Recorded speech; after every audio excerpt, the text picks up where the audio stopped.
Hello, my dear friends. As the night grows quiet, imagine the world before cities, before farms, before written memory. The air is colder. The land is wilder. Survival is not a challenge you face once in a lifetime, but something you negotiate every single day. This is the world where Neanderthals lived, not as myths, not as monsters, but as human relatives shaped by an environment that demanded extremes. Neanderthals did not live in gentle landscapes. Much of their time was spent in Ice Age Europe and Western Asia, places marked by long winters, short summers, and dramatic swings in climate. Cold winds moved across open plains. Forests thinned. Glaciers crept forward and retreated again. To survive here, bodies had to adapt in ways that modern humans no longer need to. Their bodies were built for power and endurance. Neanderthals were shorter than modern humans, but far more compact and muscular. Thick bones supported heavy muscle mass. Wide chests and strong shoulders allowed powerful breathing in cold air. Shorter limbs reduced heat loss. Every part of the body served a purpose. Nothing was wasted. Their skulls looked different too. Heavy brow ridges, large noses, long, low skull shapes. These were not signs of primitiveness. They were adaptations. Large nasal passages warmed freezing air before it reached the lungs. Big brains helped manage complex survival tasks in hostile environments. Their brains were as large as, and sometimes larger than, those of modern humans. Daily life for Neanderthals was physically brutal. Hunting meant close contact with large animals. There were no long-range weapons like bows. Spears were thrusting weapons, used at short distance. This meant standing face-to-face with bison, deer, or even mammoths. Injuries were common. Broken bones healed, scars accumulated. Survival required resilience rather than caution. Yet Neanderthals were not mindless brutes. They planned hunts carefully. They understood animal behavior. They worked together. Cooperation was essential. Alone, a Neanderthal did not survive long. Groups shared food, protected injured members, and returned again and again to familiar shelters. Fire was central to their existence. It provided warmth, light, protection, and the ability to cook food. Cooking softened meat and made nutrients easier to absorb, supporting their heavy bodies and energy needs. Fire was not optional. It was life itself. Their tools were simple in appearance, but effective. Stone flakes, scrapers, and points were shaped with intention. Each tool had a specific purpose. Neanderthals did not produce large varieties of tools, but what they made worked extremely well. Efficiency mattered more than variety. Life expectancy was short by modern standards, but not meaningless. Those who survived childhood often lived into adulthood despite injury and hardship. Evidence shows healed fractures and long-term care. This means groups supported injured members instead of abandoning them. Compassion existed even in a harsh world. Their environment shaped their behavior deeply. Cold climates demanded calories. Neanderthals consumed diets heavy in meat and fat. Plants were eaten when available, but animal protein was essential. This diet fueled strength, but also required constant hunting success. Failure meant starvation. Neanderthals lived close to danger at all times. There was no separation between life and threat. Predators shared the landscape. Weather changed suddenly. Shelter was temporary. Nothing felt secure for long. And yet they survived for hundreds of thousands of years. As this first part settles into the quiet rhythm of deep time, remember that Neanderthals were not failures of evolution. They were specialists, perfectly adapted to a world that no longer exists. Their bodies, minds, and lives were shaped by conditions so extreme that calling them freaks of nature is not insult, but recognition of how far adaptation can go. This ancient world does not end here. The story continues deeper into how Neanderthals thought, lived together, and faced a planet that never offered mercy. As life continues to unfold in this ancient Ice Age world, we begin to understand that surviving as a Neanderthal was not just about strength, but about constant physical and mental endurance. Every day demanded attention. Every mistake carried consequence. There was no separation between ordinary life and survival. They were the same thing. Neanderthals woke each day to uncertainty. Food was never guaranteed. Weather could change without warning. Cold could kill quietly, especially at night. This meant their lives followed natural rhythms closely.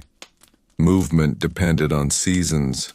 Hunting followed migration. Shelter shifted as landscapes changed. Stability, as we know it today, did not exist. Their shelters were simple but purposeful. Caves offered protection when available, but open-air shelters were also common. These were built from wood, stone, animal hides, and bones. Mammoth bones were sometimes used as structural supports. This was not decoration. It was necessity. Everything in their environment became a resource. Living spaces were organized carefully. Fire sat at the center. Tools were kept nearby. Sleeping areas were arranged to preserve warmth. Even without writing or architecture, Neanderthals understood space deeply. Order meant survival. The cold shaped behavior constantly. Clothing mattered. Evidence suggests Neanderthals wore animal skins likely stitched together with bone tools.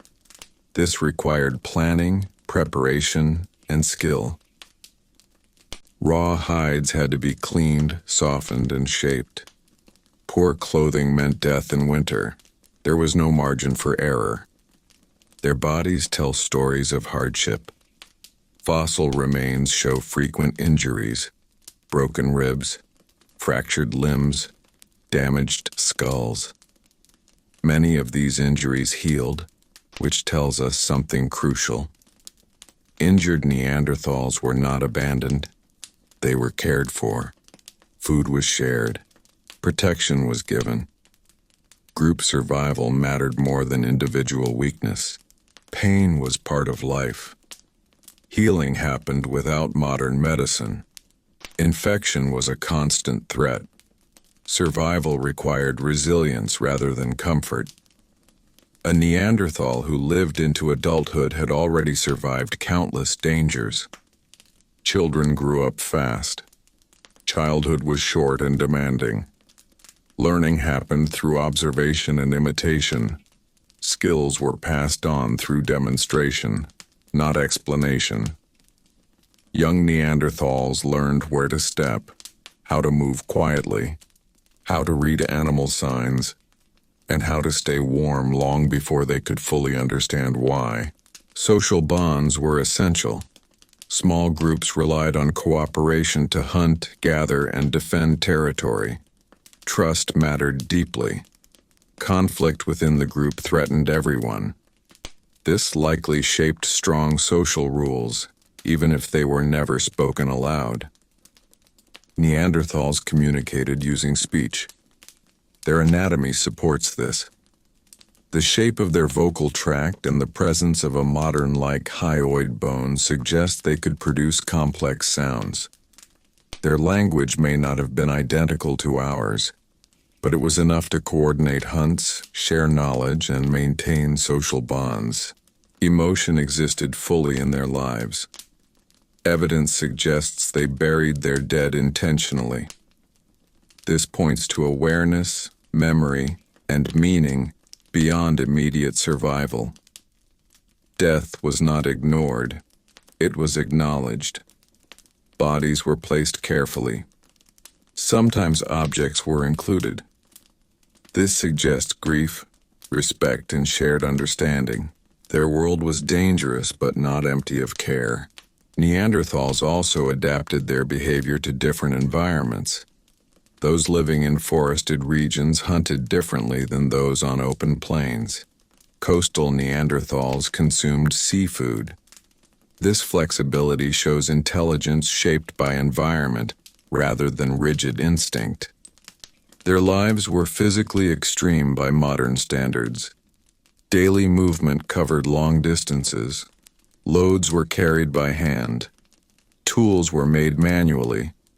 There was no separation between work and life. Life was work. And yet, within this harsh existence, Neanderthals thrived for hundreds of thousands of years.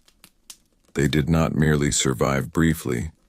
They dominated their environments for longer than our own species has existed so far.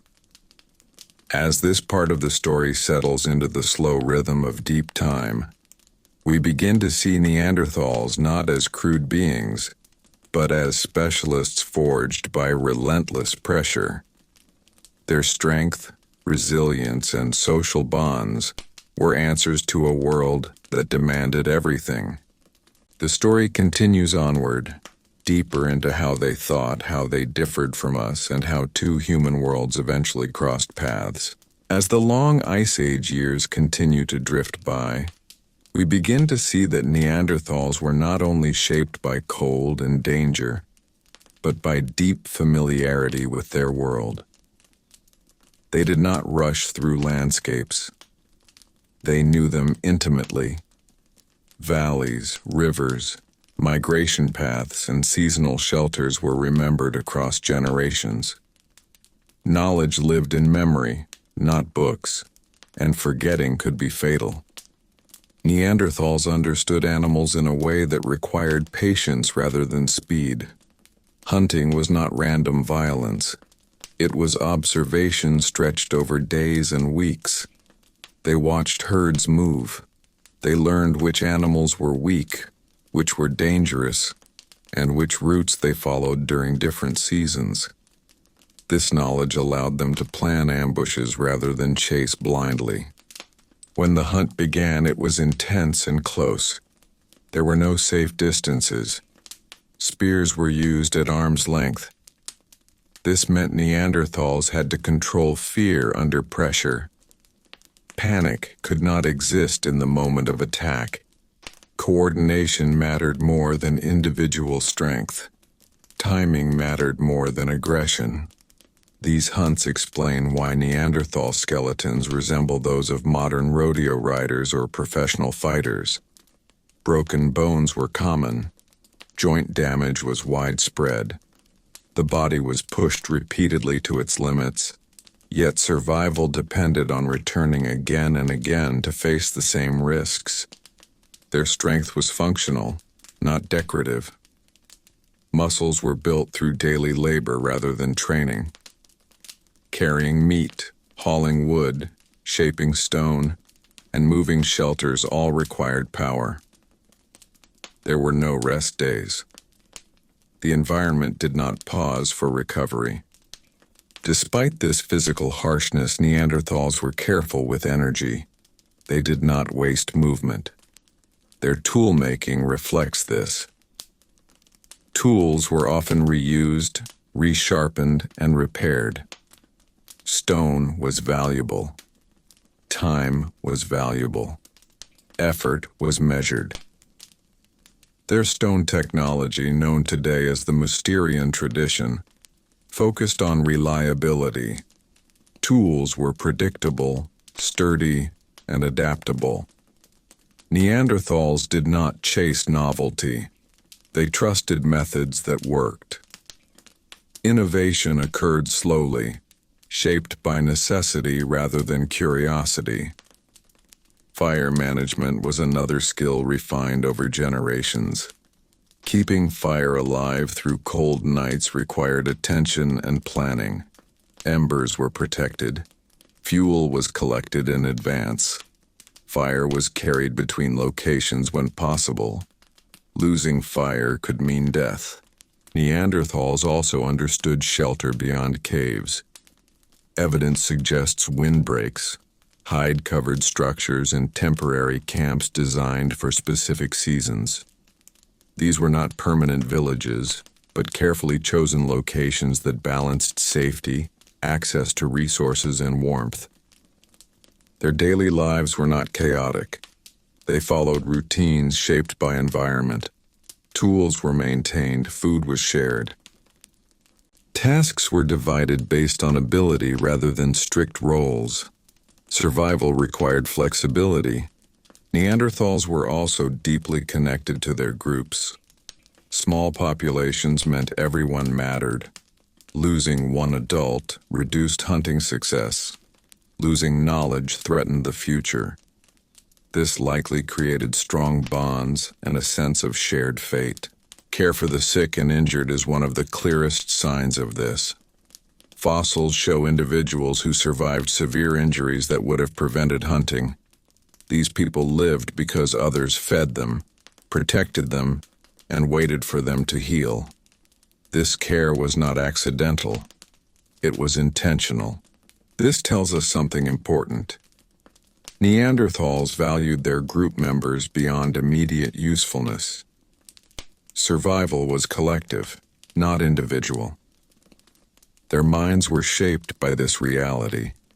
They did not think in terms of personal achievement. They thought in terms of continuity. The group surviving winter mattered more than individual glory.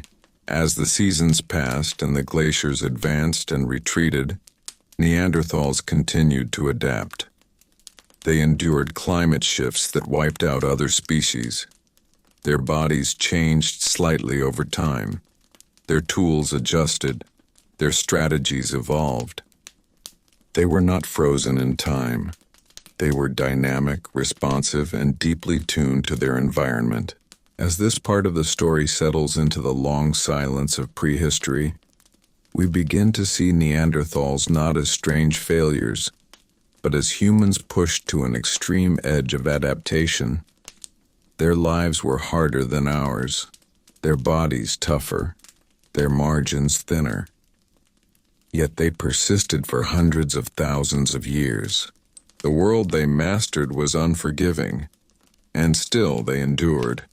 The story continues onward, toward the moment when another kind of human appears on the same landscape, carrying different strengths, different weaknesses, and a future that will change everything.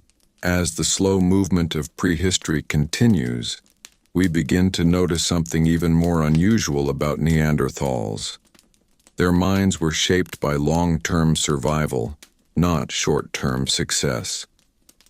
They did not live in a world where quick rewards mattered. Everything they did was measured against seasons, winters, and generations. This kind of thinking leaves marks that do not show up easily in stone tools or bones, but it shaped how they lived every day. Neanderthals lived with constant awareness of limits. Resources were never endless. Animals moved away. Plants disappeared in winter. Weather could erase entire hunting grounds. Because of this, Neanderthals learned restraint. They did not overhunt recklessly. They returned to familiar territories again and again, allowing animal populations to recover. This repeated use of landscapes shows planning that extended far beyond a single season. Their relationship with the land was not ownership, but familiarity. Certain caves, valleys, and river crossings were used for thousands of years. Knowledge of these places passed through memory and shared experience. Children grew up hearing where herds moved, where shelter could be found, and where danger waited. Forgetting these lessons meant death. Neanderthals also showed signs of symbolic thinking. While they did not leave behind large cave paintings like later humans, there is evidence of pigment use, body decoration, and meaningful objects. Ochre was collected and transported, not for survival, but for appearance or ritual. This suggests awareness of identity and expression, even in a harsh world. Their burials reinforce this idea. Bodies were placed deliberately, sometimes in shallow graves. This act required time and energy with no survival benefit. It suggests respect, memory, and emotional connection. Death was not simply a problem to remove. It was something to acknowledge. Neanderthals also appear to have had strong family bonds. Genetic evidence suggests small, closely related groups. Children depended on adults for many years, learning complex skills slowly. Teaching required patience. Mistakes during learning could be fatal, so guidance mattered. This long learning period hints at deep cognitive ability. Neanderthals were not impulsive thinkers. They understood cause and effect. They anticipated outcomes. Their lives demanded it. Planning a hunt days in advance, storing food, maintaining fire, and repairing tools all required foresight. Their communication must have been rich even if we will never hear it.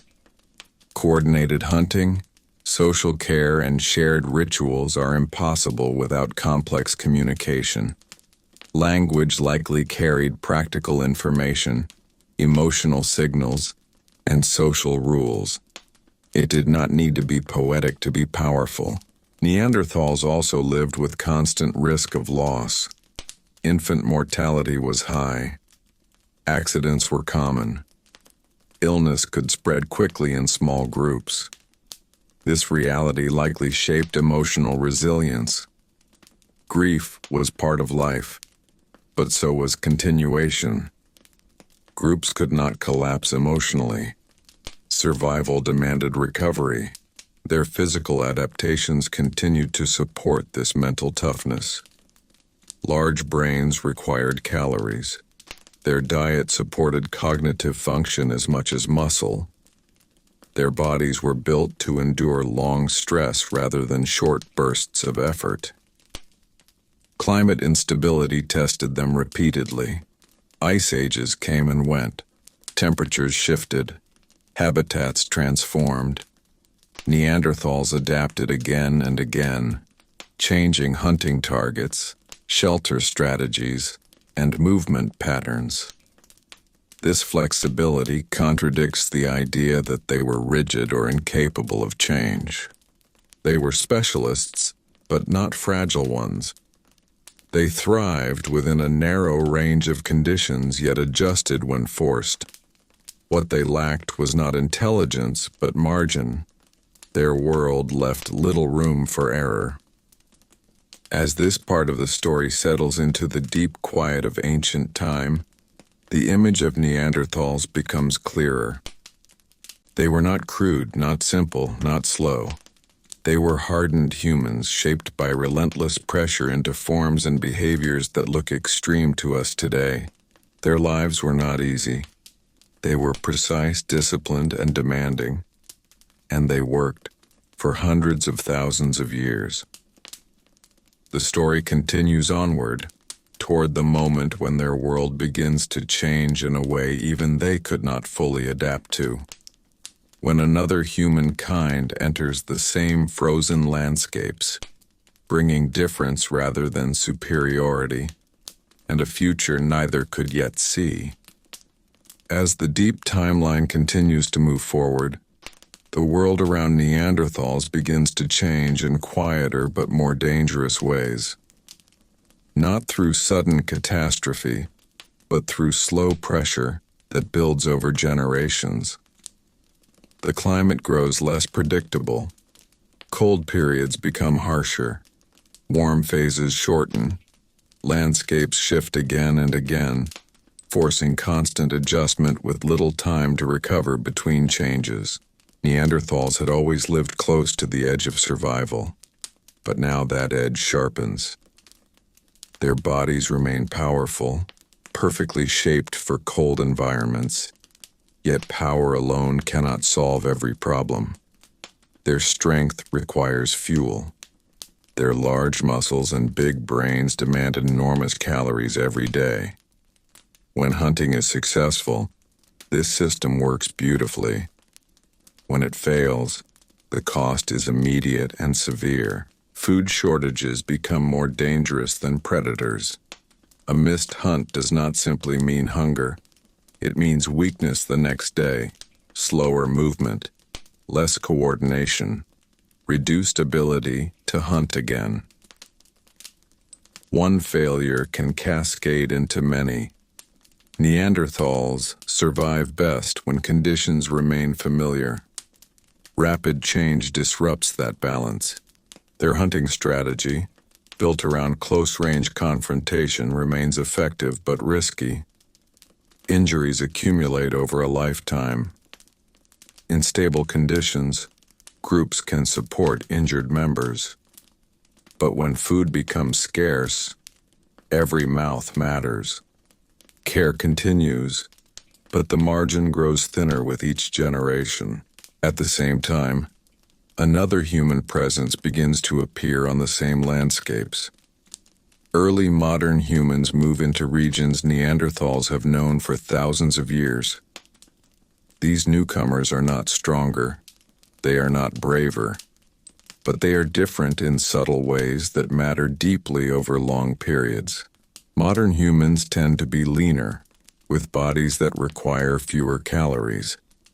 Their tools change more rapidly. Their social networks extend wider. They exchange ideas, objects, and mates across larger distances. This creates resilience. When one group struggles, others can help. Neanderthals live in smaller, tighter groups. This creates deep bonds but limits flexibility. When conditions worsen, there are fewer connections to rely on. Knowledge spreads slowly. Recovery from loss takes longer. Competition is not immediate warfare. It is quieter. It is competition for territory, prey, and shelter. Modern humans move more frequently. They explore new environments faster. Neanderthals remain loyal to known landscapes, returning again and again to places that once sustained them. When those places fail, adaptation is harder. There is evidence that Neanderthals and modern humans interact. They meet. They exchange knowledge. They even interbreed.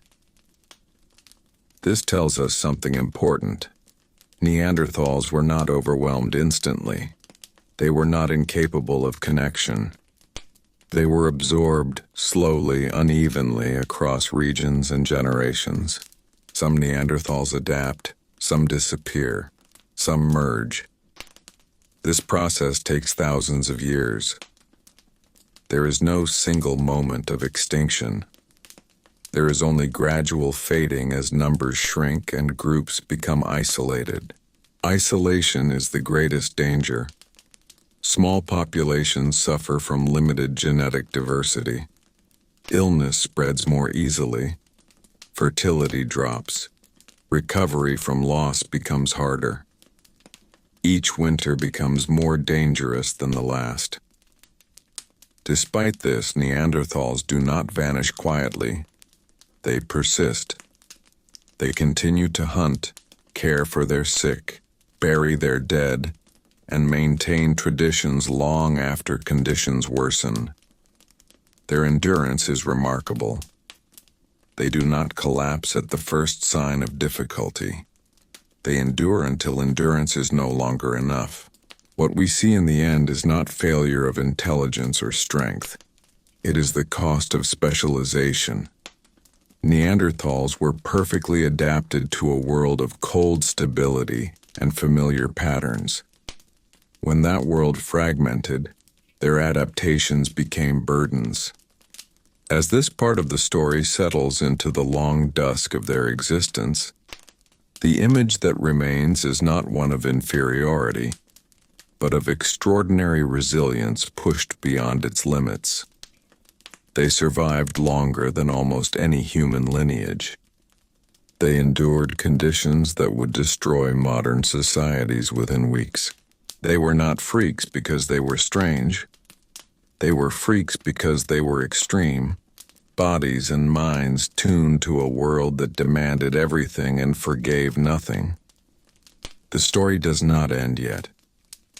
What remains is their legacy, written quietly into the DNA of modern humans, into stone tools buried beneath ice and soil, and into the silent proof that humanity has always survived in many forms, not just one. As the slow fade of Neanderthal life continues across the ancient world, something quietly powerful remains behind. Even as their numbers shrink and their territories fragment, their way of being does not disappear all at once. Instead, it lingers in habits, in knowledge, and even in bodies that no longer fully belong to them alone. Modern humans who move into Neanderthal lands do not arrive empty-handed, but they also do not arrive all-knowing.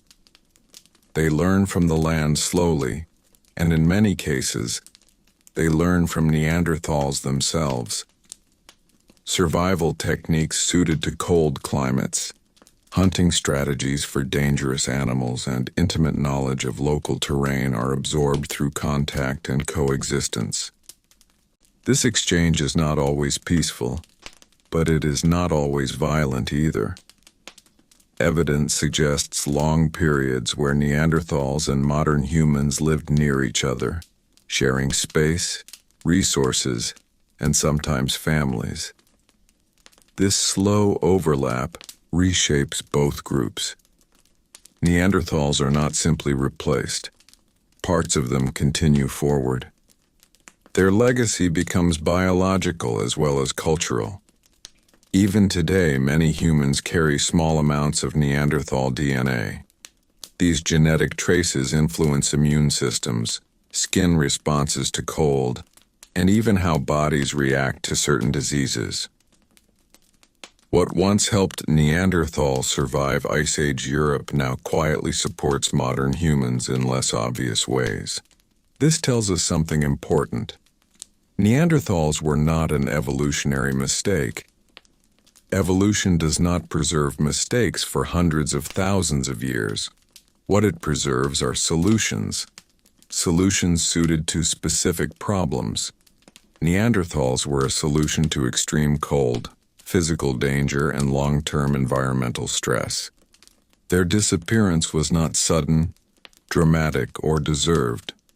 It was gradual, uneven, and shaped by forces larger than any single group could control.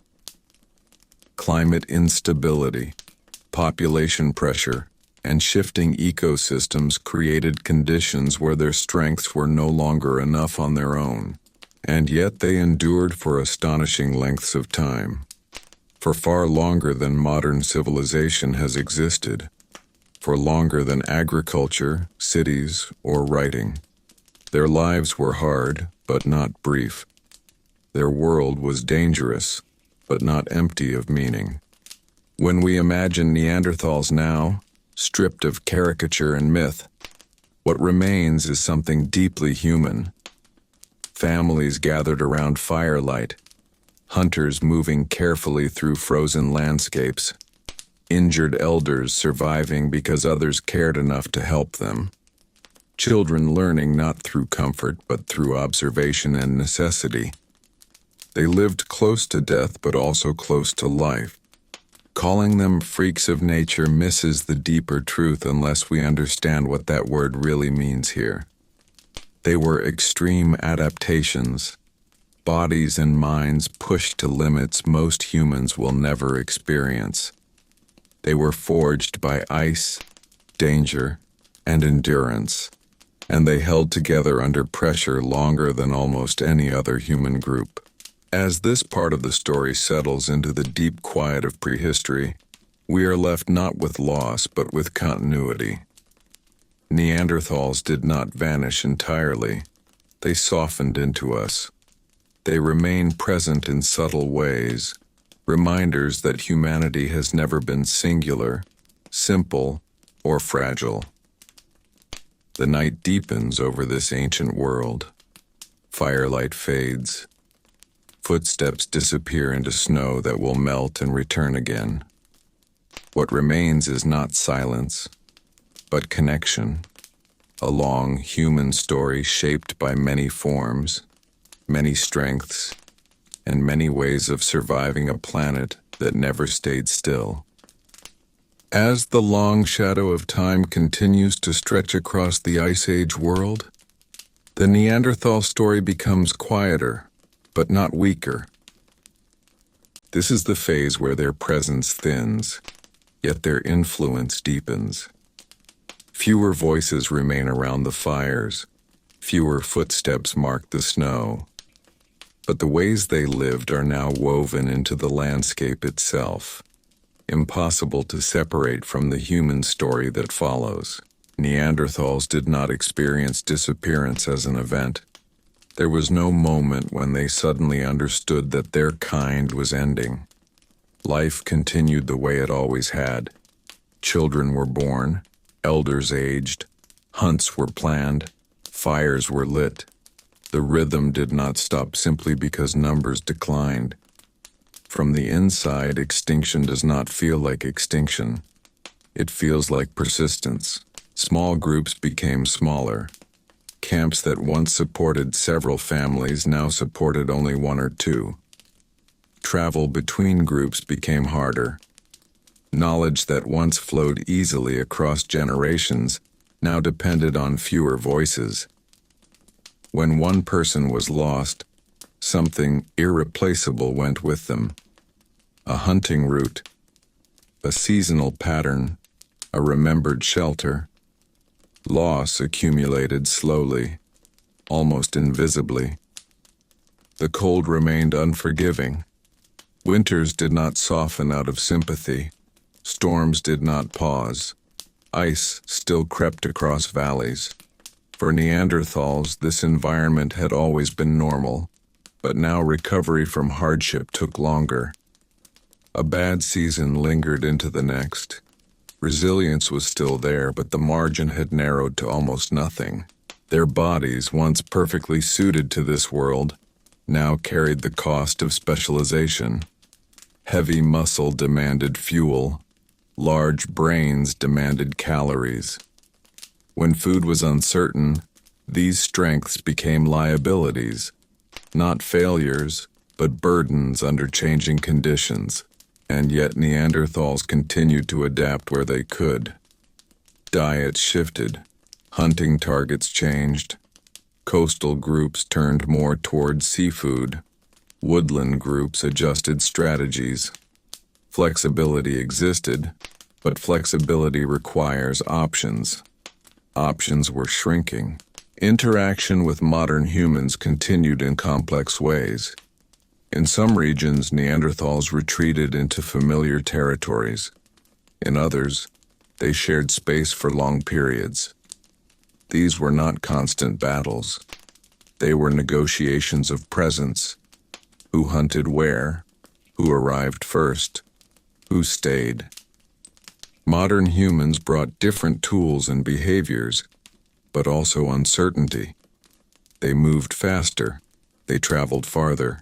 They formed wider networks. This allowed them to recover more easily from loss. Neanderthals relied on depth rather than breadth. When depth was disrupted, rebuilding was slow. Despite this pressure, Neanderthals did not abandon their values. Evidence suggests they continued to care for injured members even when resources were scarce.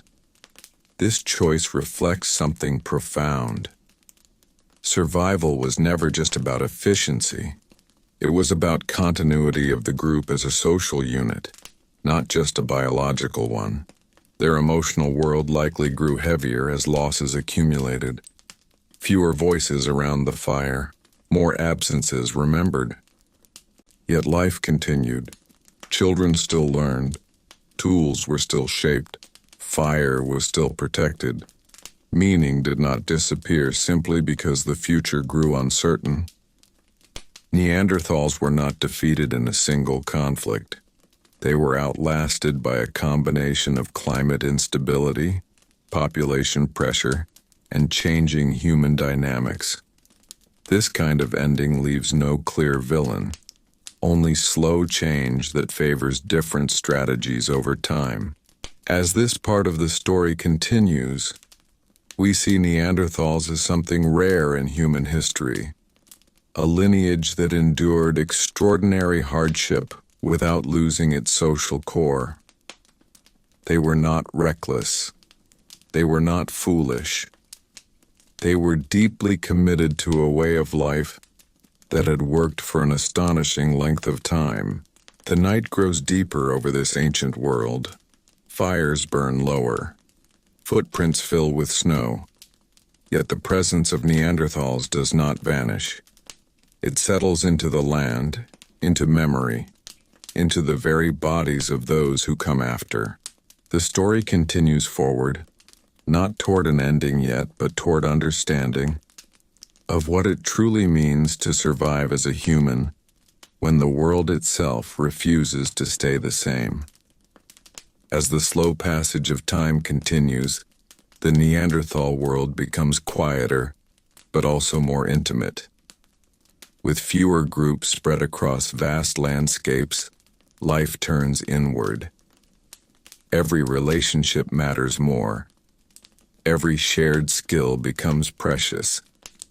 In small populations, nothing is easily replaced.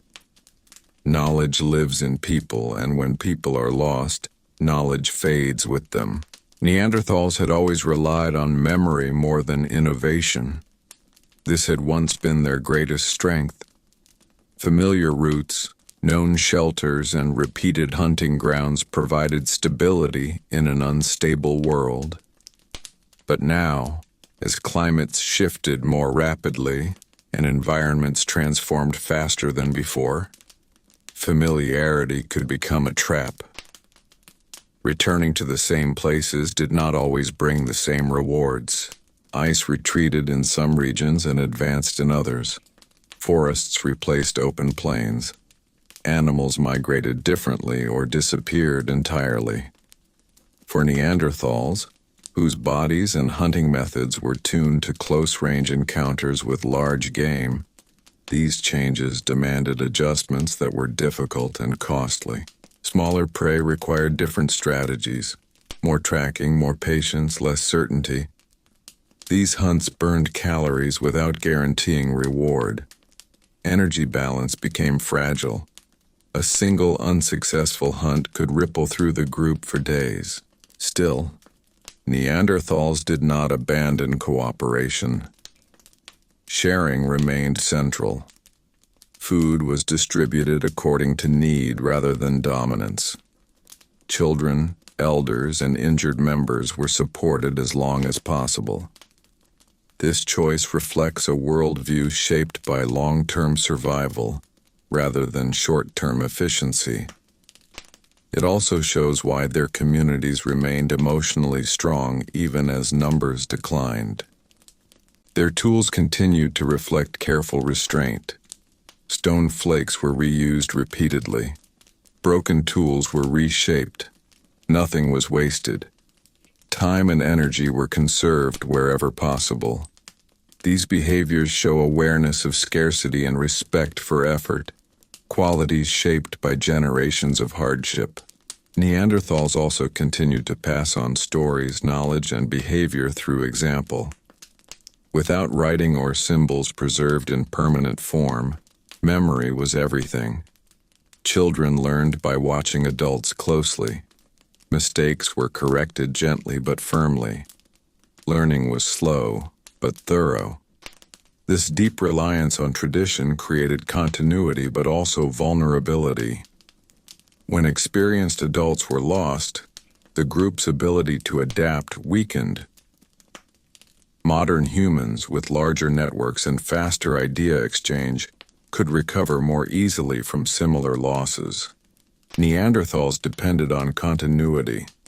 Disruption hit harder. Despite this, there is no evidence of panic or collapse. Life did not unravel suddenly. It narrowed.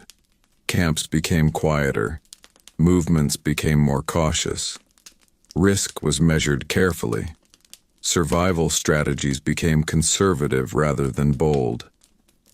This narrowing of life is not failure. It is response. Neanderthals did what humans always do under pressure. They reduced uncertainty. They relied on what they knew best. They held their groups together even when conditions worsened. In some regions, Neanderthals lingered longer than once believed. New discoveries continue to push back the dates of their last presence. This suggests that they endured quietly in pockets, adapting slowly, surviving on the margins long after their peak. Their final generations lived in a world already changed beyond recognition from that of their ancestors. Yet they remained Neanderthal in body, behavior, and social structure. They did not transform into something else entirely. They remained true to the lineage that had carried them through hundreds of thousands of years. As this part of the story settles into deep time, what stands out most is not extinction but persistence. Neanderthals did not vanish because they were weak. They faded because the world stopped matching the conditions they were built for. They were specialists forged by cold, danger, and endurance. And specialists when the rules of the environment change too quickly, face challenges generalists can sometimes avoid. The night deepens over this ancient landscape. Fires glow faintly. The land shifts beneath ice and thaw. And within this quiet, the Neanderthal story continues to echo. Not loudly, not dramatically, but steadily, reminding us that humanity has never followed a single path, and survival has always worn many forms. As the long Ice Age night continues to stretch across thousands of years, the Neanderthal story reaches a phase that feels quiet, almost invisible, yet deeply important. This is the time when survival is no longer loud or dramatic. It is careful. It is patient. It exists in small decisions made each day, decisions that rarely leave traces in the ground, but shape everything that follows. Neanderthals now live in a world where certainty has almost disappeared. Seasons no longer behave the way they once did. Familiar animal paths grow unreliable. Weather patterns shift unexpectedly. The knowledge passed down through generations still matters, but it no longer guarantees success. Survival becomes an act of constant adjustment rather than confident repetition. Hunting changes tone. Where once there was bold coordination and close confrontation with large animals, there is now caution. Groups wait longer before committing energy. They track more carefully. They move slower, conserving strength. Risk is calculated not for bravery but for survival. A serious injury now threatens the entire group more than ever before. Despite this pressure, social bonds remain strong. Small groups stay tightly connected.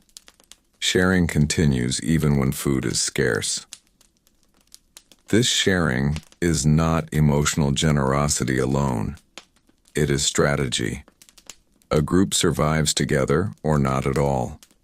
Individual success means nothing if the group weakens. Neanderthals still gather around fire at night. Firelight still flickers across familiar faces. Stories are likely told without words, through gesture, sound, and shared memory. Even as numbers shrink, culture does not vanish. It compresses.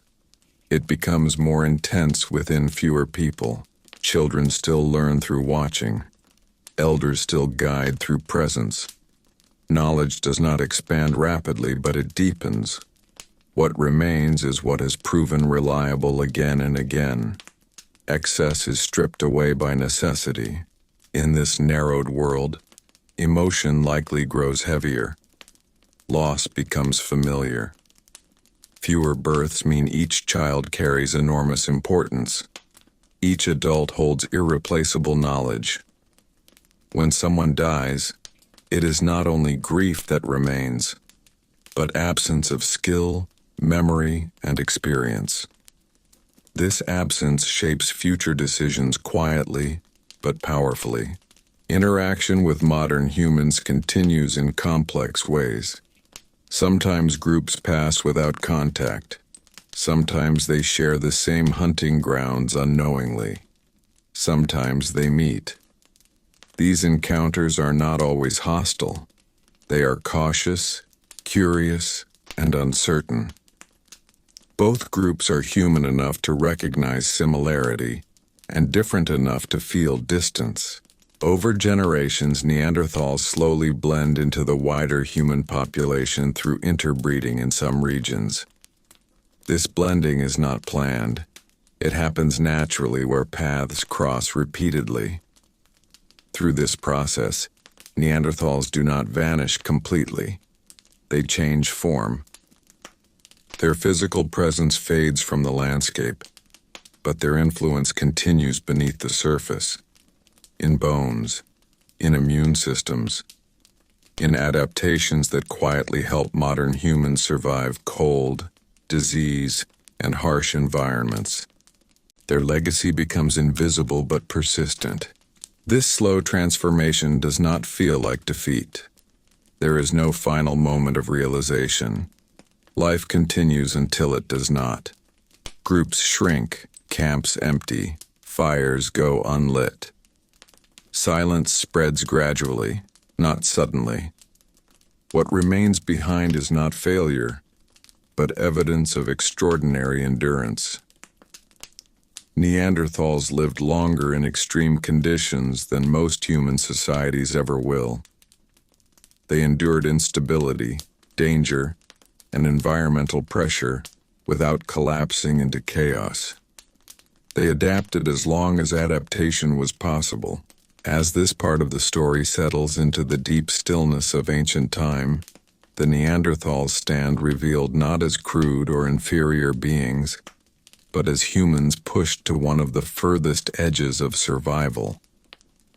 Their bodies were extreme.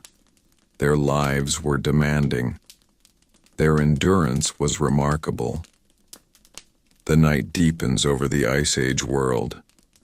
Snow falls silently over old camps. Wind moves across empty valleys.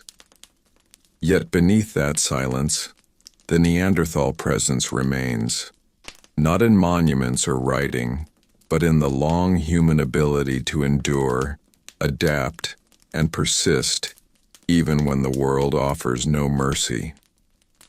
The story continues forward, toward its final quiet understanding, not of extinction but of continuity, and of how the hardest lives often leave the deepest marks.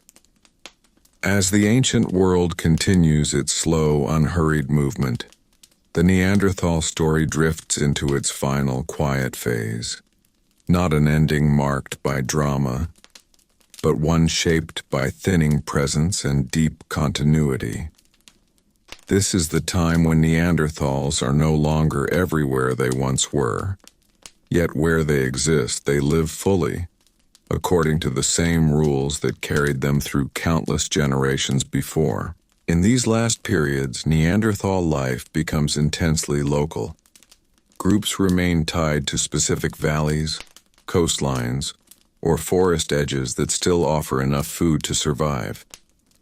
These places are known intimately. Every rock, every shelter, every seasonal change is remembered. Movement becomes careful, almost conservative, not because courage is lost, but because risk has grown too costly. Hunting now requires more patience than strength. Large animals are less predictable. Herds migrate differently or disappear entirely. Neanderthals adjust by targeting whatever remains reliable. Smaller prey, coastal resources, anything that can be harvested without risking severe injury. Energy conservation becomes as important as food itself. Despite reduced numbers, social structure remains intact. Neanderthals do not abandon cooperation when times grow hard. If anything, cooperation becomes more essential. Food sharing continues. Injured members are still supported. Children are still protected and taught. These choices are not inefficient mistakes.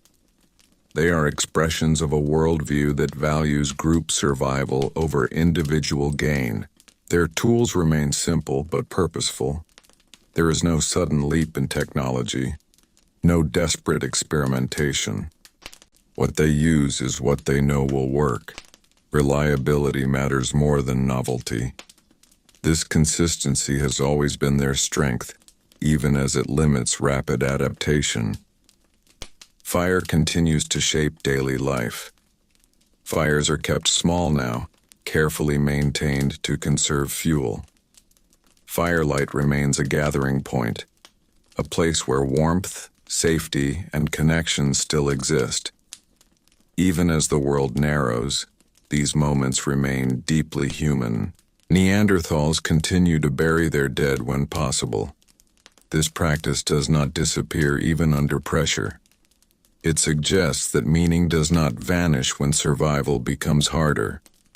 Respect, memory, and ritual remain part of life until the very end. Gradually, some groups disappear entirely. Not through violence, but through quiet attrition. A bad winter, a failed hunting season, illness, isolation. Each loss reduces the chances of recovery. Over time, the landscape grows quieter, one valley at a time. Yet the Neanderthals do not leave the world empty. Their presence continues in subtle ways. In shared techniques, in learned behaviors, in genetic traces that pass silently into future generations of humans. Their disappearance is not erasure. It is absorption. What remains most striking is how long they endured. For hundreds of thousands of years, Neanderthals survived some of the harshest conditions Earth could offer. They adapted bodies, minds, and social systems to meet relentless pressure.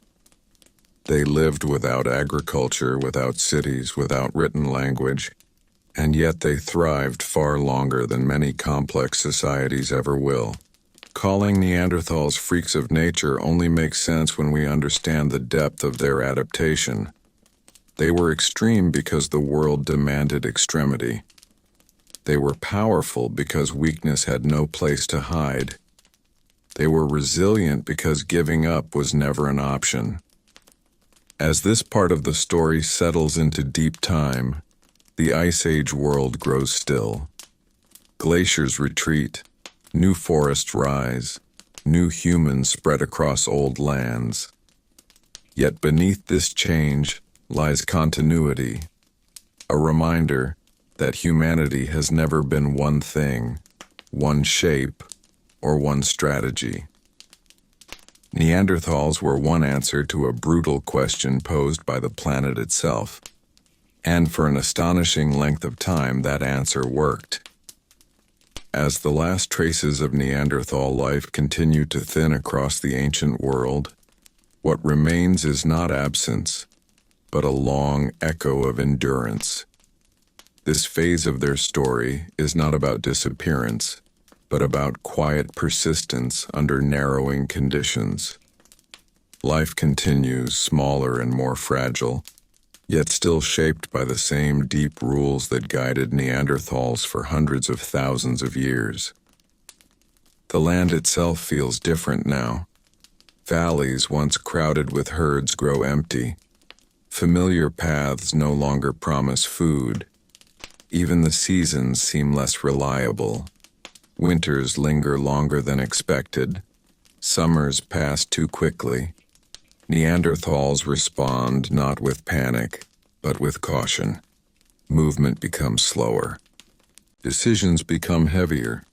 Every action must justify its cost. Groups rely more than ever on shared memory. Elders carry knowledge that cannot be replaced. Where shelter remains safe, where water still flows in winter, which animals can still be found when others vanish. When an elder is lost, it is not just a person who disappears, but an entire map of survival.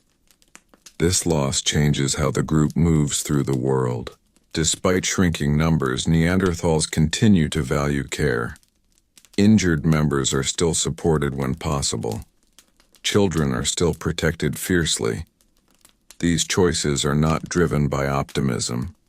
They are driven by identity. This is who they are. Survival without social bonds is not survival at all. Their bodies, still strong and dense, now carry the full history of a hard life. Joints ache.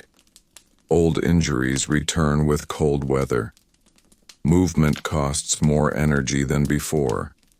Yet even now, Neanderthals continue to hunt, gather, and maintain fire. They do not abandon effort simply because it becomes difficult.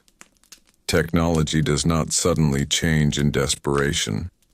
There is no frantic innovation.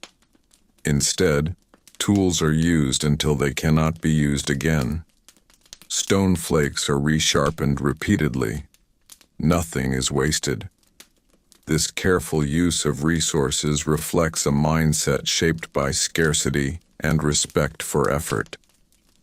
Interaction with modern humans continues unevenly. In some regions, Neanderthals vanish without contact. In others, they remain present long enough to blend into neighboring populations. These moments of blending are quiet and human. Families forming, children growing up with mixed ancestry, traditions overlapping slowly. Through these interactions, Neanderthal traits move forward into the future. Physical strength, cold tolerance, immune responses shaped by Ice Age disease. These traits do not dominate, but they persist. The Neanderthals do not end. They transform. What makes this phase so striking is the lack of collapse. There is no sudden cultural breakdown. No evidence of chaos or abandonment of values. Neanderthals do not become reckless or desperate. They continue to live according to the same principles that sustain them for millennia, even as the world becomes less forgiving. Their extinction, if we use that word, is not failure. It is a mismatch between specialization and change. They were built for a world that demanded strength, endurance, and deep familiarity. When that world fractured into something faster, more variable, and more crowded, their advantages lost balance. As this part of the story settles into the quiet darkness of deep time, what remains most powerful is not the image of disappearance, but of discipline without hope of rescue. Neanderthals endured without knowing the future. They lived fully without assurance that conditions would improve. They were humans forged by ice, pressure, and time. Not crude ancestors, not evolutionary dead ends, but one of the strongest answers humanity ever produced to the question of survival in an unforgiving world. The story continues gently toward its final understanding, not of loss, but of legacy, and of how even the hardest lives can leave soft but lasting traces beneath everything that follows. As the deep current of time keeps moving forward, the Neanderthal story reaches a point where survival is no longer about expansion or dominance, but about maintaining balance in a shrinking world. Life becomes quieter, slower, and more deliberate. There is no sense of urgency in the way modern minds imagine it. Instead, there is patience shaped by generations who understood that panic never improves survival. Neanderthals now live with heightened awareness of limitation. Every decision carries weight. Travel is reduced to what is necessary. Camps are chosen with extreme care. Shelter is not abandoned easily because familiarity offers safety in a world that has become unpredictable. Returning to known places still matters, even when those places offer less than they once did.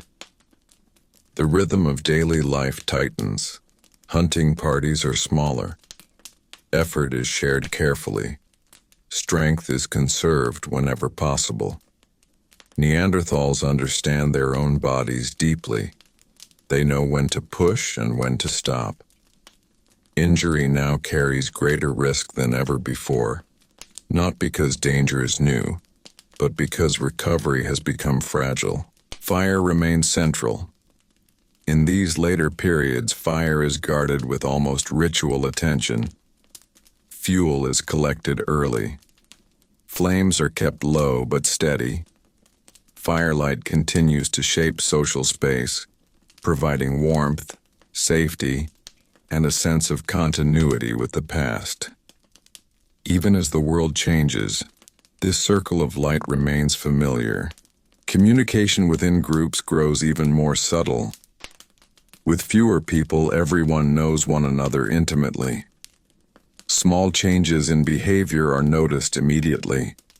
Fatigue, illness, or hesitation does not go unseen. This sensitivity allows groups to adjust quickly, offering support where needed and caution where risk is too high. Children continue to learn through closeness.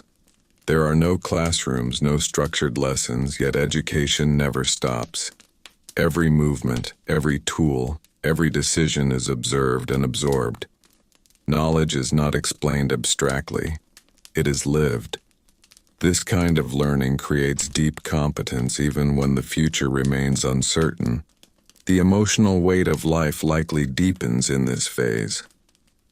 Loss becomes more common as numbers shrink. Each death removes not only a person, but memory, skill, and connection. Yet Neanderthals do not turn away from grief. They carry it forward quietly, continuing routines because routine itself offers stability. Their respect for the dead does not fade.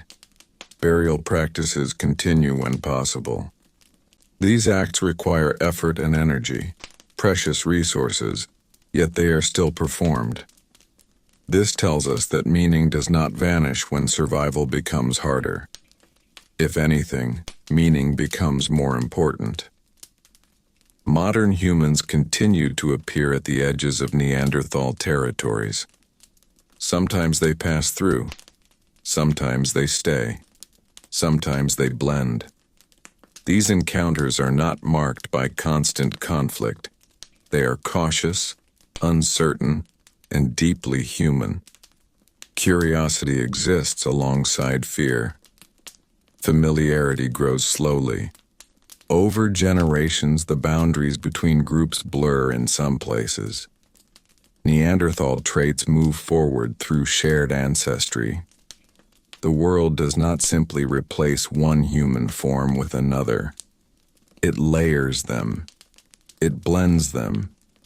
It carries parts forward in ways invisible to those living at the time.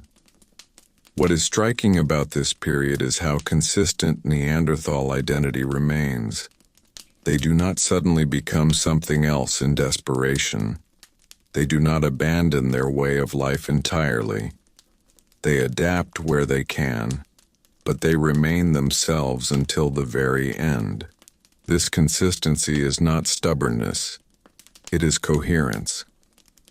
Their bodies, tools, and social systems were designed for a world of long winters, physical danger, and deep familiarity. When that world fractured, they adjusted carefully, but never lost their core. As this part of the story settles into the slow quiet of prehistory, the Neanderthals appear not as a failed experiment, but as a lineage that reached the far edge of what adaptation could achieve.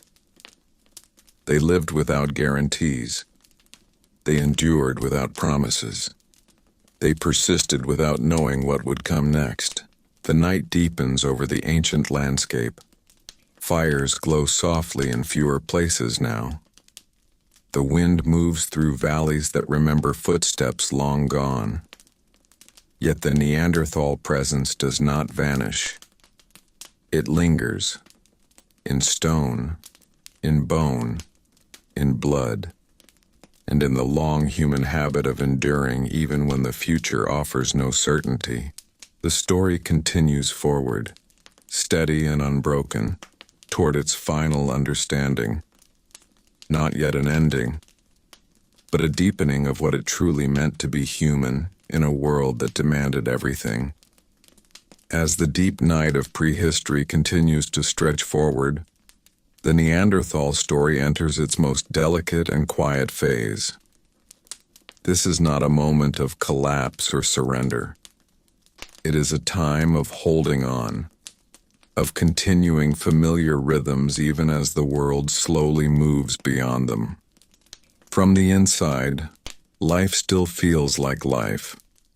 Fires are lit. Food is prepared. Children listen. Elders remember. The future does not announce itself as absence. Neanderthals now live in a world where silence grows wider between groups. The distances between camps feel longer, not because the land has expanded, but because fewer voices remain to fill it. Encounters with other Neanderthal groups become rare. When they do happen, they carry deep importance. Information is exchanged carefully. Familiar faces are remembered strongly. These meetings reinforce identity in a world that is thinning. Territory becomes smaller and more closely guarded, not out of aggression but necessity. Known resources must last longer. Travel carries higher risk. Venturing too far from familiar ground may offer opportunity, but it may also bring irreversible loss. Caution governs movement now more than confidence. The physical presence of Neanderthals continues to show the cost of long survival. Bodies bear the marks of decades of strain. Old fractures ache in the cold. Muscles remain strong but require more recovery. Energy must be managed with precision. Every movement has a reason. Waste becomes dangerous. Yet even now, Neanderthals do not abandon cooperation. Shared labor remains central. No one survives alone. Hunting, shelter building, fire keeping, and food preparation remain collective efforts. This social structure, refined over countless generations, continues to function even as external pressures increase. Emotion likely grows quieter but deeper. Loss becomes familiar but not numb. Grief does not paralyze. It settles. It becomes part of the rhythm of life. Remembering those who are gone does not weaken resolve. It strengthens continuity. Each memory becomes a guide for future action. Children born in this time grow up in a narrower world. Fewer adults teach them. Fewer examples surround them. Yet learning remains intense. Observation becomes sharper. Mistakes are corrected quickly. Survival skills are absorbed deeply because there is no excess to buffer error. Modern humans continue to pass through or settle near these Neanderthal worlds. The contrast is subtle but important. Modern humans move more. They explore further. They form wider networks. Neanderthals remain rooted. They know their land deeply, but their world does not stretch far beyond it. This difference shapes outcomes over generations rather than moments. When a Neanderthal group faces loss, recovery is slow. When a modern human group faces loss, connections allow replenishment. Neither approach is superior in isolation. One favors depth, the other favors breadth. Over time, depth alone becomes insufficient in a rapidly changing world. Still, Neanderthals do not disappear instantly. They endure, adjusting carefully, maintaining identity even as their numbers fall. In some regions, they persist longer than expected, living alongside modern humans in quiet coexistence. Interbreeding continues in these spaces of overlap. Children grow who carry traits from both lineages. These children do not mark an ending, they mark a transition. Through them, Neanderthal adaptations move forward into new bodies and new futures. What is most striking about this phase is the absence of panic. There is no evidence of desperate innovation, reckless risk, or abandonment of values. Neanderthals continue to live as Neanderthals until the very end. Their world narrows, but it does not break them. As this part of the story settles into the deep hush of ancient time, the Neanderthals appear not as victims of progress, but as witnesses to it. They lived through environmental change, human expansion, and long uncertainty without losing cohesion. They were not built for speed. They were built for endurance, and endurance carried them astonishingly far. The night deepens further over this ancient landscape. Fires burn lower, paths grow faint, yet beneath the soil, beneath the ice, beneath the passing of ages, the Neanderthal presence remains, quiet, persistent, and woven permanently into the long human story. As the deep flow of time continues without pause, the Neanderthal world moves further into quiet persistence. This stage of their existence is not defined by change, but by endurance without expectation. Life is no longer about expanding territory or testing new possibilities. It is about maintaining balance day by day, season by season, in a world that no longer offers stability. Neanderthals now live with an intimate awareness of fragility, not fear but understanding. Every resource is known. Every shelter has a history. Every hunting ground carries memory of success and failure. This deep familiarity creates confidence, but it also limits options. When a place fails, there are fewer alternatives waiting beyond the horizon. Movement becomes deliberate and rare. Travel is no longer exploratory. It is purposeful. Groups move only when necessity demands it. The energy cost of relocation is too high to waste. Familiar land still offers the best chance of survival, even when it gives less than before. Daily routines tighten further. Tools are checked repeatedly. Fire is protected with extreme care. Food preparation becomes more efficient, not through innovation, but through refinement. Nothing extra remains in these routines. Everything serves survival directly. Neanderthals continue to rely heavily on physical closeness. Shared warmth matters more in colder, unpredictable climates. Sleeping arrangements reflect this need. Bodies close together conserve heat. Social bonds are reinforced through constant proximity. Isolation is avoided whenever possible. The emotional landscape deepens quietly. With fewer distractions, feelings are felt fully but expressed simply. There is no room for dramatic reaction. Grief, fatigue, and fear are absorbed into daily life rather than allowed to disrupt it. Emotional endurance becomes as important as physical endurance.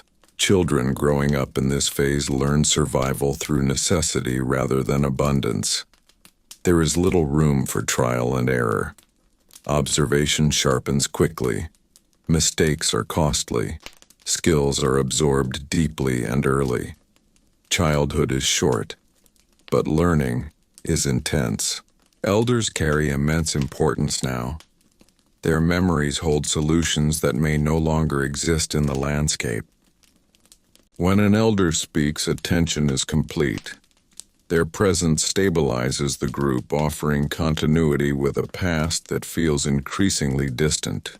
Neanderthals still shape stone with care. The rhythm of tool-making remains unchanged. Familiar motions guide hands that have repeated them thousands of times. This repetition is not stagnation. It is mastery maintained under pressure. Interactions with modern humans continue at the edges of Neanderthal territories. Sometimes these encounters are brief and distant. Other times they lead to shared space, shared resources, and shared families. These moments blur boundaries slowly, without intention or planning. Through these overlaps, Neanderthal knowledge quietly transfers.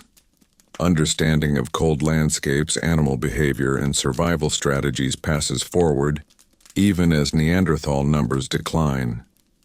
Their influence spreads invisibly rather than loudly.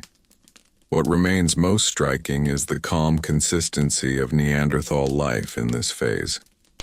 There is no evidence of desperation, no sudden abandonment of values, no collapse of social structure.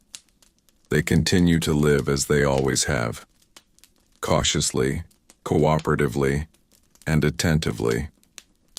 The world around them continues to change, but they do not chase it.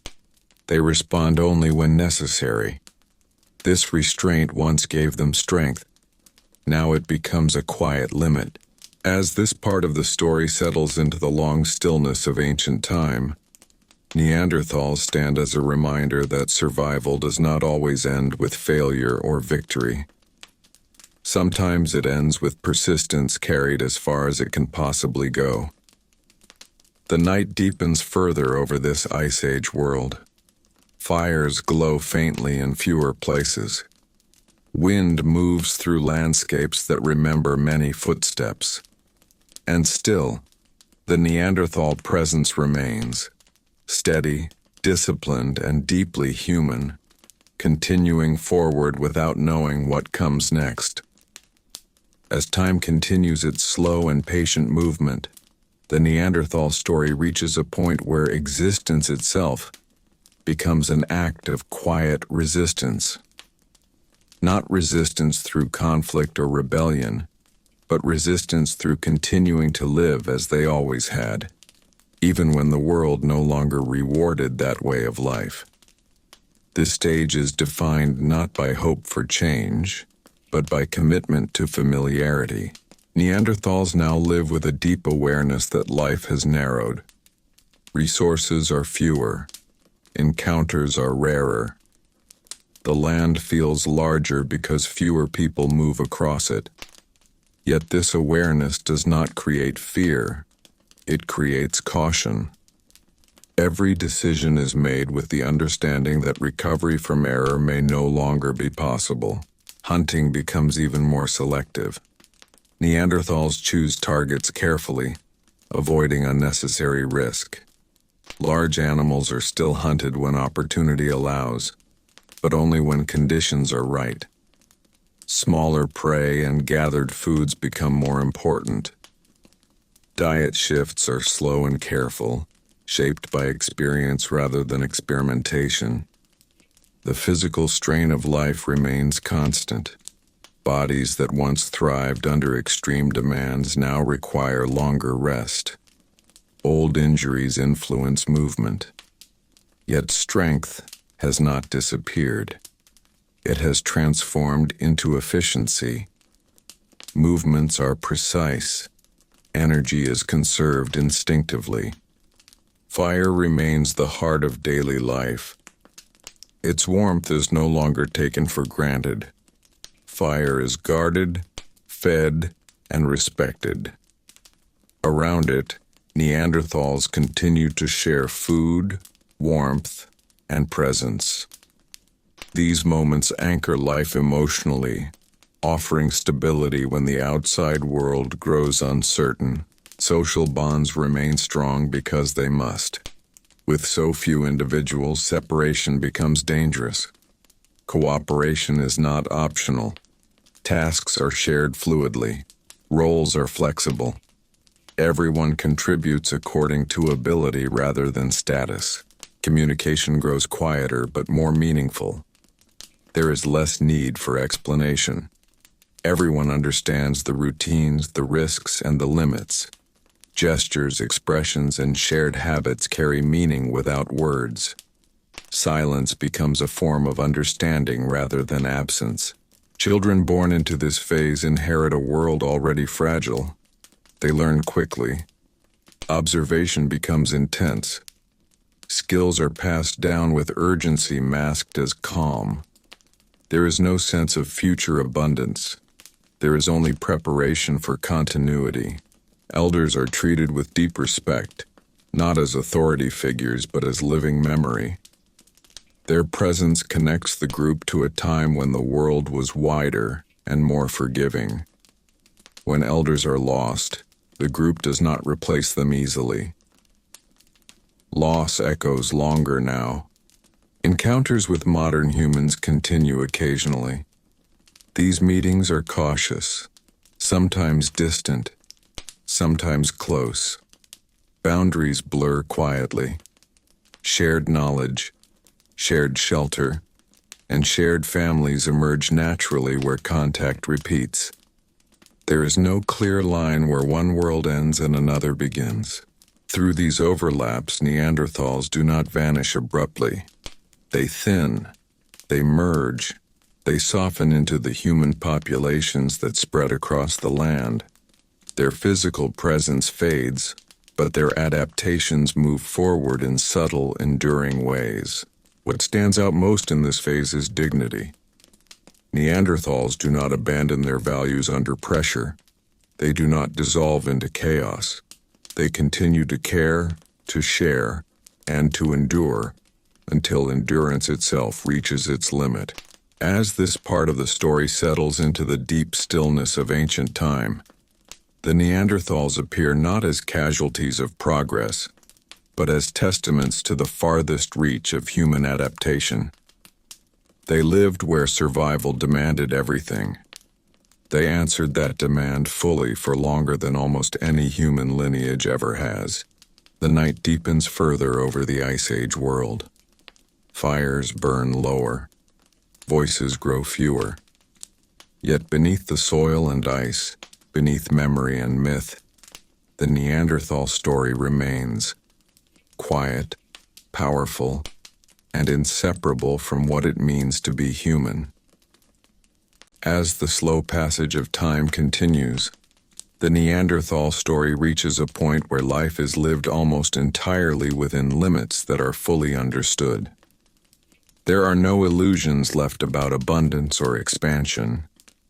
Every member of the group knows, without needing to say it, that survival now depends on precision rather than strength, on attention rather than force. Neanderthals have always lived close to the edge, but now that edge feels sharper and closer. Food is gathered with careful timing. Movement is planned to avoid unnecessary exposure. Energy is measured instinctively. Nothing is rushed, because rushing wastes strength that cannot be replaced easily. Their bodies, once famous for raw power, now show a different kind of adaptation. Strength remains, but it is quieter. Movements are smaller, more controlled. Every step is placed with awareness. Every lift, every strike, every cut is deliberate. The body has learned efficiency through decades of survival under pressure. Daily routines repeat with little variation, and this repetition offers stability. Tools are checked in the same order. Fire is tended the same way. Shelter is maintained carefully. These routines reduce uncertainty in a world that offers very little forgiveness. Familiar actions keep fear from taking hold. Neanderthals remain deeply social. even as their numbers continue to shrink. Physical closeness increases. Sleeping areas are shared tightly to preserve warmth. Bodies form barriers against the cold. This closeness reinforces bonds and ensures that no one is left alone, especially during illness or injury. Illness now carries greater risk. With fewer people, there are fewer caregivers. Recovery depends on patience and shared effort. Groups slow down to accommodate the weak. Movement waits for healing when possible. This choice reflects a commitment to group integrity over speed. Children growing up in this phase are raised in an environment where awareness is constant. They learn not through instruction, but through immersion. Every adult action teaches something. Every mistake is noticed. Skills are absorbed early and deeply, because survival allows no second chances. Elders remain the quiet anchors of the group. Their knowledge is not written or recorded. It lives in memory and habit. They remember seasons that others were too young to experience. They remember roots that no longer exist. Their presence shapes decisions even when they say nothing. Tool-making continues with extraordinary consistency. The same techniques passed down for generations remain in use. This is not lack of creativity. It is trust in methods that have proven reliable under extreme conditions. Innovation appears only when necessity demands it, never for novelty. Encounters with modern humans become rarer but more significant. When they occur, they are cautious and measured. There is recognition of similarity. There is also recognition of difference. These encounters do not always lead to conflict. Sometimes they lead to coexistence, shared resources, and eventually shared bloodlines. Through these interactions, Neanderthal traits continue to flow forward into the wider human population. Their adaptations do not disappear. They are redistributed, carried into new bodies that move through a changing world differently. What becomes most clear in this phase is that Neanderthals never stopped being human in the fullest sense. They did not lose compassion under pressure. They did not abandon care when survival became difficult. They continued to choose cooperation even when it carried cost. As this part of the story settles into the deep quiet of ancient time, the Neanderthal presence feels concentrated rather than diminished. Their world is smaller, but their way of life remains intact. They continue forward without knowing how history will judge them, without knowing that their name will one day become a symbol rather than a living identity. The night deepens over this Ice Age landscape. Wind moves slowly across familiar ground. Fires glow softly, guarded with care. And within this quiet persistence, the Neanderthal story continues. Steady, disciplined, and deeply human, moving forward without spectacle, without surrender, and without awareness of how close it is to becoming memory. As the long arc of Neanderthal life stretches even further into quiet persistence, existence becomes less about responding to change and more about enduring within what remains. This is a phase shaped by patience learned over countless winters. Patience so deep that it no longer feels like effort. Life continues without urgency, guided by habits refined until they feel almost instinctive. Neanderthals now live in landscapes that feel familiar but altered, like a memory that no longer matches reality perfectly. Rivers change course. Forests thin. Open plains shrink. The land is still known, but it behaves differently. This creates a constant, low-level uncertainty that never fully disappears. Instead of fighting it, Neanderthals incorporate it into their expectations. Nothing is assumed. Everything is observed. Daily movement becomes minimal and purposeful. There is no wandering. Each journey has a reason. Each step conserves energy. Paths are chosen carefully to avoid exposure to wind and cold. Shelter locations are revisited again and again, not because they are ideal, but because they are trusted. Trust matters more than possibility now. The body continues to carry the long memory of survival. Muscles remain dense, bones thick, posture grounded. Even with age and injury, Neanderthals move with a kind of solidity that reflects lifelong adaptation. Balance is instinctive. Falls are rare. Awareness of terrain is constant. Hunting, once a dramatic center of life, now blends quietly into routine. There is no celebration in success, no despair in failure. Both are expected. Meat is divided carefully, nothing is wasted. Fat, marrow, and sinew are all used. Each animal taken represents not victory, but continuation. Fire remains the emotional and practical heart of the group. Its light does more than warm bodies.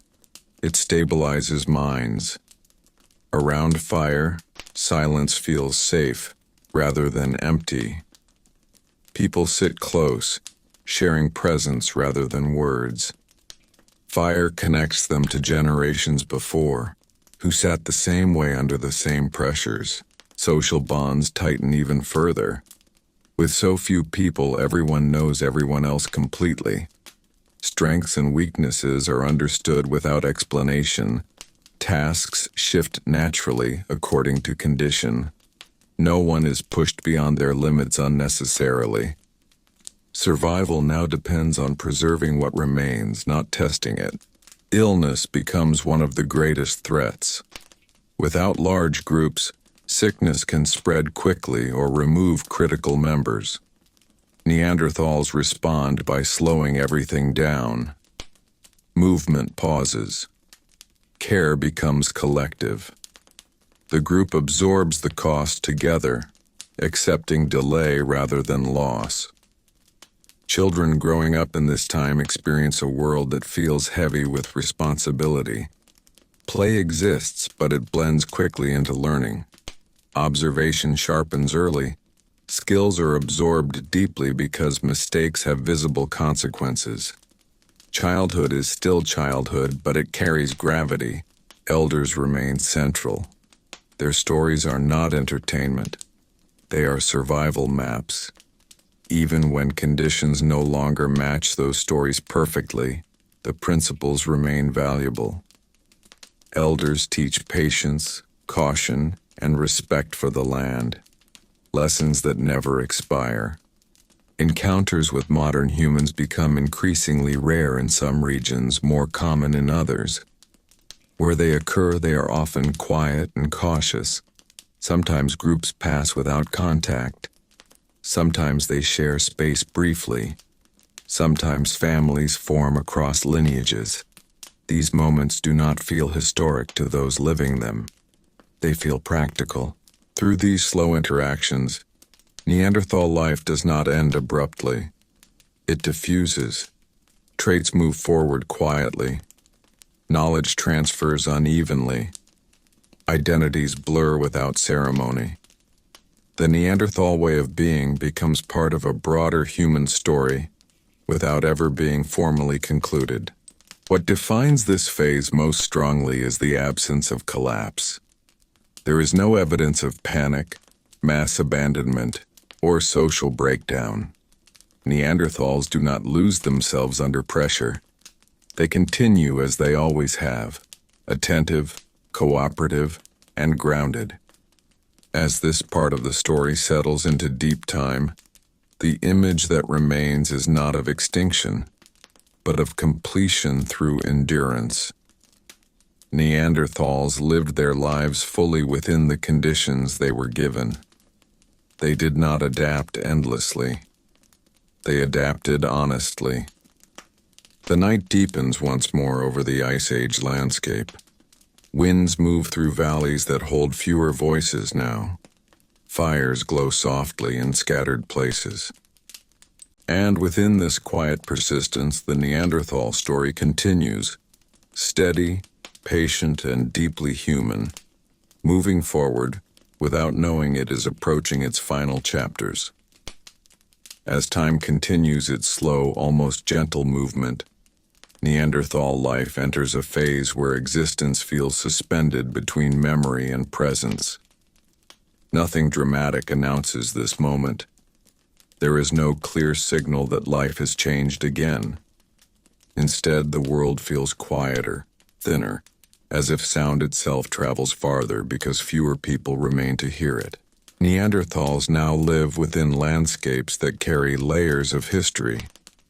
Every shelter has been used before. Every fire pit holds the memory of earlier fires. Every path across stone and earth has been walked by generations. This sense of continuity creates stability, even when resources decline. Familiarity becomes comfort in a world that no longer offers predictability. Movement is slow and intentional. Travel happens only when necessary. The cost of moving bodies, tools, and fire through cold terrain is too high to waste.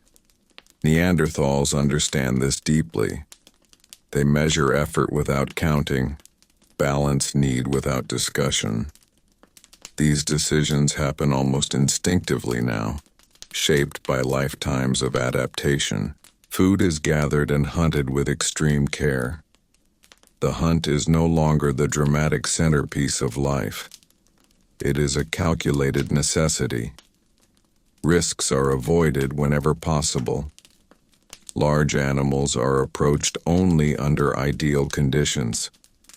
Smaller prey, scavenging, and seasonal foods fill the gaps. Diet becomes flexible within narrow limits. Despite this pressure, social structure does not weaken. If anything, it becomes more refined. With fewer people, cooperation becomes seamless. Tasks are shared fluidly. No one gives orders. Roles shift naturally depending on strength, age, and health. This quiet coordination reflects a society that no longer needs instruction to function. Firelight continues to define the center of life. Even as resources grow scarce, fire is never neglected. It offers warmth, protection, and emotional grounding. Sitting together in silence becomes a form of reassurance. Words are unnecessary. Presence is enough. Children born into this time grow up surrounded by attentiveness. Every adult watches them closely, not with anxiety, but with care. Learning happens through constant proximity. Tools, gestures, and habits are absorbed deeply. There is little room for error, but also little confusion. The world is clear, even if it is harsh. Elders remain the living connection to a broader past.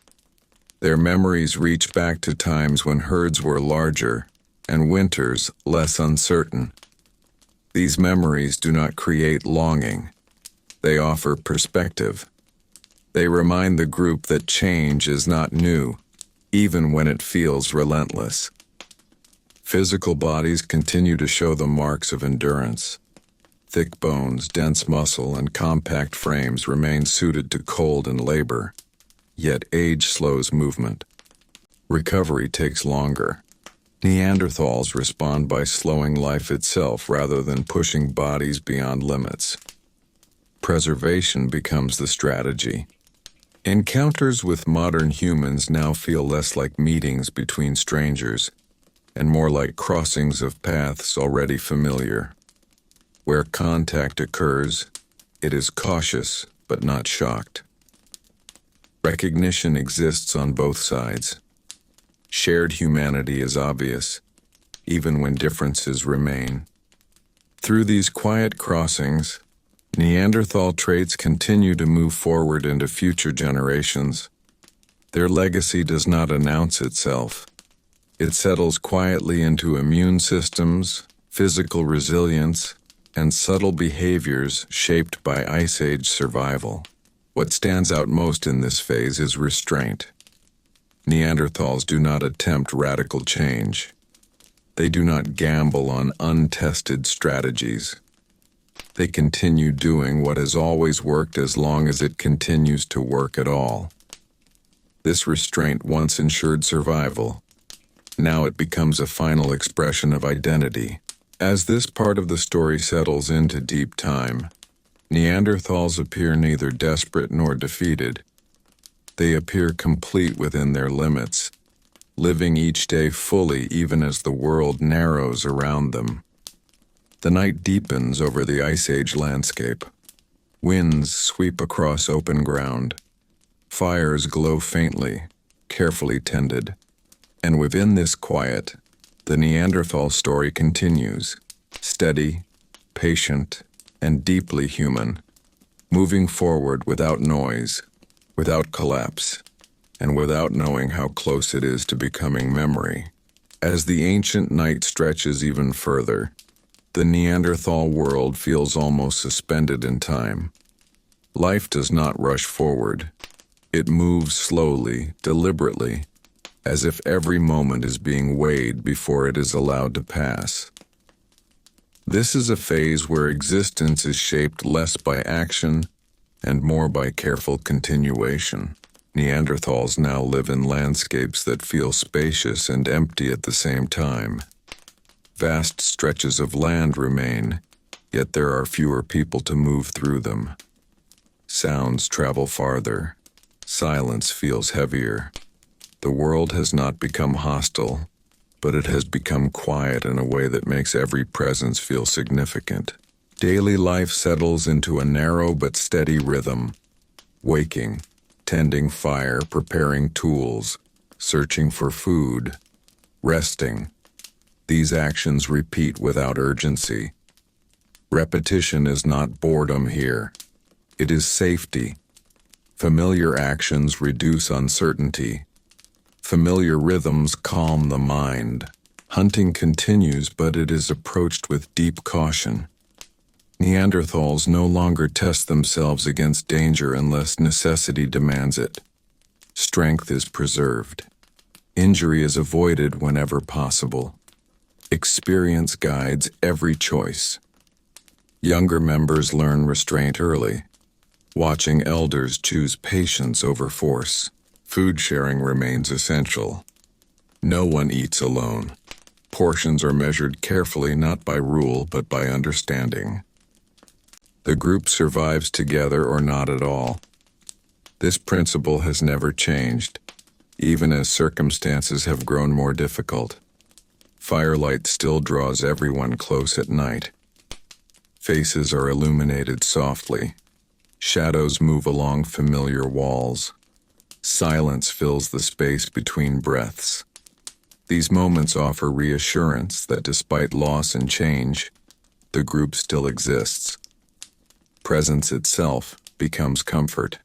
Children growing up in this time feel the weight of responsibility earlier than before. They learn quickly that attention keeps them alive. Every movement matters. Every sound carries meaning. Learning is quiet, constant, and deeply embedded in daily life. Elders remain central, not as rulers but as steady anchors. Their memories stretch far back. They remember patterns that no longer appear regularly. These memories help the group avoid mistakes, even when the landscape behaves unpredictably. The physical bodies of Neanderthals continue to reflect generations of adaptation. Compact frames conserve heat. Dense muscles provide strength without excess movement. Even as age slows them, their bodies remain suited to endurance rather than speed. Encounters with modern humans, when they occur, feel calm and cautious. There is recognition without surprise. Shared ancestry is sensed intuitively. Differences are observed without judgment. Sometimes paths cross briefly, sometimes they overlap longer. These moments are practical rather than symbolic. Through these overlaps, Neanderthal life slowly blends into a broader human presence. This blending does not erase identity instantly, it softens it. Traits pass forward quietly. Knowledge transfers unevenly. The transition is gradual and invisible to those living through it. What defines this phase most clearly is steadiness. There is no collapse, no dramatic ending. Neanderthals do not suddenly abandon their way of life. They continue living as they always have, even as their numbers thin and their world narrows. As this part of the story settles into deep time, Neanderthals appear as one of humanity's most extreme expressions of survival. They lived without excess. They endured without certainty. They adapted without abandoning who they were. The night deepens once again over the Ice Age landscape. Winds pass over familiar ground. Fires glow low and steady. And within this quiet persistence, the Neanderthal story continues, calm, disciplined, and deeply human, moving forward without announcement, without fear, and without knowing how close it is to becoming part of the distant past. As the very long night of deep time finally begins to settle, the Neanderthal story reaches its natural resting place. Not with noise, not with collapse, not with a single moment that announces an ending. Instead, it ends the same way it was lived, slowly, quietly, and without spectacle. The last Neanderthal lives do not feel like the last. From the inside, nothing dramatic happens. Fires are still lit. Food is still shared. Children are still watched closely. Elders still sit near the warmth, holding memories that stretch back farther than anyone can measure. Life continues, moment by moment, without knowing it is nearing silence. Over generations, the land grows quieter. Familiar shelters are visited less often. Paths fade as fewer feet travel them. Valleys that once echoed with movement grow still. Yet this stillness does not feel empty. It feels complete, as if something has gently finished its work. Neanderthals do not vanish in a single place or time. They thin out slowly, unevenly across vast landscapes. Some groups persist longer than others. Some merge quietly with neighboring humans. Some disappear through illness, isolation, or harsh seasons. There is no single cause, no single failure. What ends is not intelligence, not strength, not humanity. What ends is a way of surviving perfectly suited to a world that no longer exists. Their bodies, once ideal for relentless cold and physical danger, no longer match a planet growing warmer and more crowded. Their deep familiarity with small territories no longer competes with wider human networks. Their strengths do not disappear. They simply stop being enough on their own. Yet Neanderthals are not erased. They remain in the bones beneath the soil. They remain in tools shaped by careful hands. They remain in burial places where care outlived utility. They remain in modern humans quietly, invisibly, through shared ancestry and inherited traits. Most of all, they remain as proof that humanity has never followed a single path, that survival has worn many shapes, that endurance does not always look like progress. Sometimes it looks like holding steady for as long as possible, even when the world keeps changing. As the Ice Age world slowly transforms, forests spread, glaciers retreat, and new human societies rise, the Neanderthal presence fades into the background of history, not as a failure, but as a completed chapter. They were not crude. They were not simple. They were not weak. They were extreme humans, shaped by extreme conditions, surviving at the far edge of what bodies, minds, and social bonds could endure. And when their time ended, it did not end in chaos. It ended in quiet. The fires go out one by one. Footsteps fade. The land remembers. And as the night finally settles over this ancient world, the Neanderthal story comes to rest.